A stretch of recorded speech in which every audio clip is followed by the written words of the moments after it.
Rajkot civil હોસ્પિટલની ઘોર બેદરકારી સામે આવી છે। ઓપીડી મેડિસિન વિભાગમાં ડોક્ટર અને નર્સ જ માસ્ક વગરના જોવા મળી રહ્યા છે।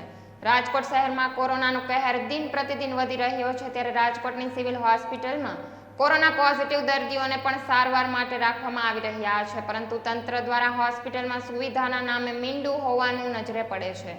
આમ સિવિલ હોસ્પિટલના સ્ટાફમાં જ ઘોર બેદરકારી સામે આવી રહી છે, જે વિડીયો હાલ સોશિયલ ડિસ્ટન્સમાં અને એનો ભંગ કરતો સોશિયલ મીડિયામાં વાયરલ થઈ રહ્યો છે।